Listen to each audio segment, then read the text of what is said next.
All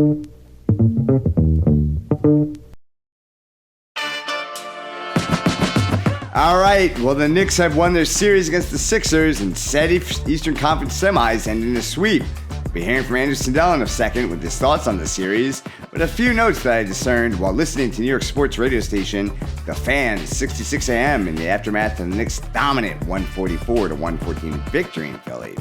I turned it on right around 6 p.m. East and listened from then until 8. Emmanuel Barbari and Allison Tron were the hosts. They provided their takes and got a ton of reaction from fans around the New York area. Both Barbari and Cintron noted that Cat's role as more of a facilitator under Mike Brown had unlocked a new version of the Knicks. The two hosts, however, disagreed as to whether or not Cat was a fouling machine. Barbari thought that this problem had been rectified, whereas Cintron noted it was still a problem. The take on what Towns is doing this year is fascinating, as most of the national media focuses on his scoring. Obviously, at least these guys believe this version of Cat is not just effective, but also the version the Knicks need to really make things happen. I wanted to note that because if you go back in our archives, you'll hear a discussion from me and guests, specifically Scott Dagenhart, that Cat may be the key to the Knicks going forward. Find the NBA Daily playlist at With Sports Rob on YouTube and seek out the May 4th episode.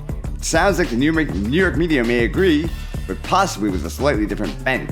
All right, let's get to our Knick fan and regular contributor, Andrew Sindell, and what his feelings are now and how he reads the New York's landscape. Wow. Knicks! My God, what a beatdown, and so unexpected for these last kind of games, or I guess all the games of this series, besides one, right? One was close, the rest were pretty much beatdowns, which is, I don't know, it's pretty shocking, right? And now it does make me think that this Knicks team is for real. I knew they were good, but this is like something that we don't expect from the Knicks, or at least in the other years when they made the playoffs, never like this. So New York, I know, is in a bit of a frenzy. WFAN, our local radio sports show that most people know about, I was listening to the host recently, and I think Rob was as well, and he is giddy.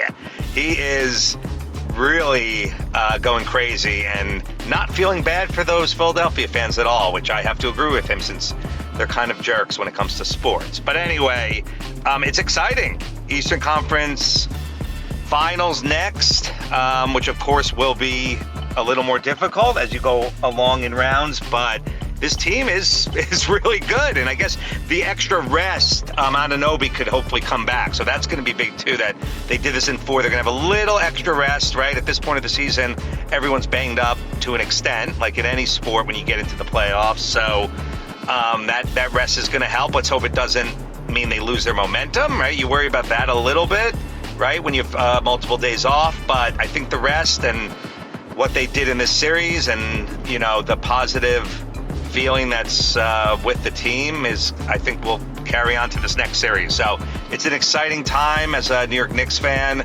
Me being, you know, a fairly, I guess, focused Knicks fan, but not my number one sport in kind of following. It's probably my fourth after the Jets, Mets, Rangers, and Knicks is probably fourth, but it's a close, I guess, tie for third maybe. But I do enjoy the playoffs, and growing up I was always a Knicks fan, so this is pretty awesome. So yeah, let's go Knicks. Let's see what happens now in the Eastern Conference Finals, which should be fun. Thanks, Andrew. Yeah, on to the Eastern Conference Finals. Wow, New York is pretty fired up, and you can hear that in the reactions of the fans calling into and the hosts of the shows that Andrew referenced in his take. Barbari would go so far as to say no one can beat the Knicks right now. Anything they thought with the level of execution and how they were winning right now, he was not concerned with any team. Cintron would not quite echo those sentiments, as Barbaro would go so far as to say the Knicks match up great against the Thunder. He was prompted by a caller. But Cintron would make the statement when the Knicks make the finals. But really, New York is really fired up right now. Cintron would emphatically point out, what's the point of being a fan if you can't enjoy nights like this? As to some of the reactions from fans calling in, it was overwhelmingly enthusiastic, not just over the victory, but how the series unfolded, and that's not all. many of the callers seemed completely optimistic about the future rounds. Ted, a caller in Hewlett, New York, one of the many hamlets on Long Island, specifically the South Shore, would note in reference to how things are looking sports-wise, what better place to live in the world with the Knicks? Another caller would completely, enthusiastically state, "This is our year." And it wasn't just callers who were talking about how good the Knicks are. Connor Green, an engineer at the Fan, and as noted by Cintron, a very big Nets fan, stated that everything's coming up Knicks. He appears to have jumped on the bandwagon, as Cintron would continuously rib him for.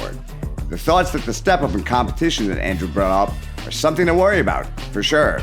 We'll see how Detroit, or Cleveland, looks in the rest of their semi-series, but at least they will likely get OG back. Just a note, as this is being recorded, the Spurs and Timberwolves have wrapped up. The T-Wolves have recorded the victory, 114-109, outscoring the Spurs by 9 in the fourth. This one featured some swinging elbows from Wemby, and he was ejected. Gobert and Reed, huge down the stretch, with Gobert uncharacteristically notching 5 points in the last 3:02, and Reed notching 4 points and 2 assists in the last 5:12. 2 of those points coming out of a putback slam with 39.8 remaining. Randall basically a non-factor again. This series may end up being one of the better ones in this round. But I will note, neither the Spurs nor the T-Wolves advanced tonight, and they certainly can't sweep, like the Knicks did tonight. And I will point out that we've got Rob Adams with his thoughts on the Knicks as well. But yeah, Knicks sweep Philly. On to the conference finals. New York is going to go crazy tonight. And no. Don't believe it being a Sunday will affect that. I can't find the exact date of it, but I'm fairly certain that it references the April 28th game between the Knicks and the Hawks. Look out for the show and podcast Unsportsmanlike with Evan Canty and Michelle. You can find it by searching for that name anywhere. They had a segment where Evan Cohen was discussing a New York Knicks fan who was so drunk after said Tuesday night game, he was riding the subway Wednesday morning, falling asleep on other passengers. The man had to be kicked out. New York, don't sleep tonight. Stay tuned to With Sports Rob for all the latest on the playoffs.